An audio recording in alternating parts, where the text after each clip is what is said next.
Hi, Community Church. It's Emily here. I'm here to talk to you today about toys.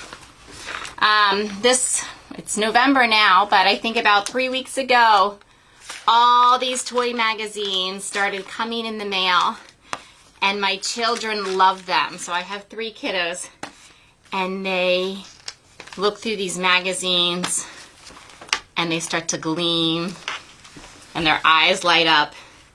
And you ask them to pick, one thing, and they can't even do that. They want everything in the magazine, and they circle everything.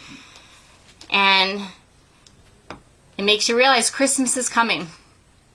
And as parents, too, at Christmas time, we can get excited. We want our kids to feel the magic of Christmas. We want them to go down there on Christmas morning and be very excited about a big pile of Christmas presents, and we want them to go to school and talk about the great time they had. And we also know when they go to school, all the kids are going to be talking about what they got. And as parents, maybe we can play into the hype too. We want our kids not to feel left out if some kids got a certain toy and our kids didn't. So if we let ourselves, we can let these magazines kind of take place in our heart, and we can turn our focus to the magazines and the toys. But today I just want to talk to you and kind of recenter us as the holidays are coming, that the greatest gift that you're going to be able to give your child this holiday season is a gift of faith and a relationship with Christ.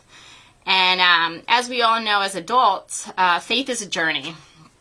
And it changes, and at different points in your life, you're probably going to feel differently about your faith and about your relationship with Jesus Christ, and that's okay. But as parents, I do really think that we have a responsibility to make sure that we prep our kids and give them this great tool. Because unlike some of the toys that they are going to get on Christmas, maybe the toys don't live up to their hype. Or maybe, as we know, they break easily. I've never had a remote control car for my children that actually works. So we know all that stuff will eventually fade. The hype will go, the toys will break. But I want you guys to remind yourself that the thing that's going to last is their faith in Jesus Christ. And you can kind of think of it this way. When you send your kids to school for the first day, you get them pencils and their scissors and all their nice shiny new folders and new notebooks. And you go and you get all that stuff and you put it in their new book bag, and you want them to be prepared for school.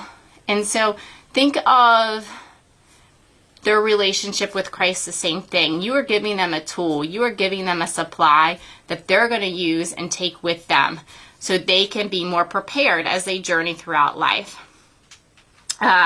In 1 John chapter 5, verse 12 says, "Whoever has the Son has life." I really like this thought, and I think about it a lot, because all the stuff that you have in your homes, even the stuff that we get excited about as adults, maybe a new car or a new decoration for the house, that's really not going to give us life. What's going to give us life is our relationship with Jesus Christ. And so this is a reminder to, as Christmas time comes and the holidays come and you're worried about what your kids are going to get or what you might receive, just don't let those possessions possess you. Breathe life into your child, breathe life into your children, and make sure that they're staying rooted in their faith. So how can we do this? It's, your family best and how they're going to respond, but I think it goes back to the basics of making sure that your family is centered around Christ by using Bible messages. If they're a visual learner, you can sit down with craft supplies and write out a couple Bible scriptures to decorate their room with or decorate the table with. In our family this year, we're doing 3 gifts. We're saying if it was good enough for Jesus, it's good enough for us. So each kiddo is going to have 3 gifts under the tree. Another thing you can do is just spending extra time with your kiddos, because at the end of the day, your kid is also just want a relationship with you. So finding more time, more quality time to spend with your kids. You could memorize a Christian song together if they're an auditory learner. You could watch a show together, like such as Veggie Tales. Or you could find, if they're older, a way to volunteer here at the church or out in the community. Christmas is a magical time, and I don't want to take anything away from that magic and that traditions that you have built with your children. And so, whether or not you get your child 1 gift, 2 gifts, or 10, just remember that also we need to be nurturing their faith. And you as a parent have a very important role in that. And it takes time. Pastor Dale actually said that this weekend. He said building character does take time. And as a parent, we're responsible for that. We're responsible for building our child's character. We're responsible for teaching them right from wrong.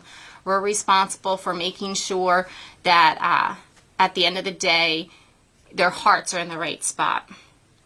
And it's not going to happen overnight, but it can start with Christmas, and it can start with the holidays, and just reminding them that we're going to turn the focus about Christmas to Jesus Christ, and we are going to recommit as a family to living a more Christ-centered life. So I hope you have a magical, magical Christmas, and I hope that you don't get overflowed with these magazines as we have.